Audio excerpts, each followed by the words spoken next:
bientôt 24 ans et toujours la même peine.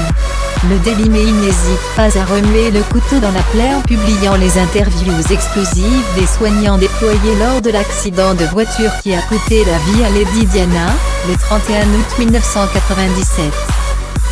Déjà odieux par le passé, le Daily Mail continue d'alimenter le dossier délicat de la mort de Diana.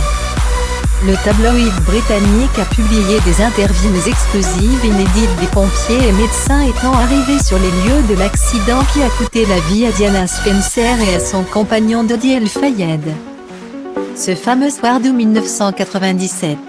Ils y font des confessions sur les tout derniers mots de la princesse de Galles et ses derniers instants de vie. Le sergent français Xavier Gourmelon explique ainsi au Daily Mail, dans son édition du 22 juin 2021. Que Diana bougeait et parlait toujours lorsqu'il est arrivé sous le pont de l'Alma. Elle a parlé en anglais et a dit « Oh mon Dieu, que s'est-il passé? J'ai pu comprendre ça. Donc j'ai essayé de la calmer. Je lui ai tenu la main », a décrit le sergent. Le pompier avait déjà témoigné auprès de la police lors de l'enquête française, mais jamais dans la presse.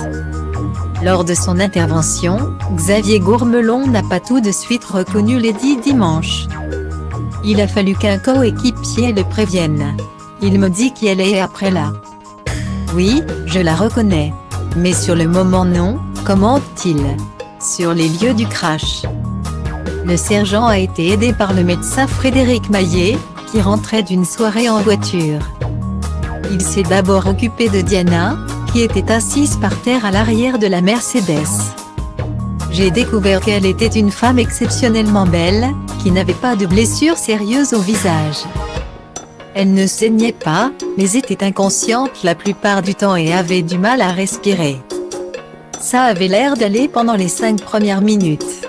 Donc j'ai commencé à lui parler en anglais. En lui disant que j'étais médecin, qu'une ambulance arrivait et que tout allait bien se passer. S'est souvenu le soignant.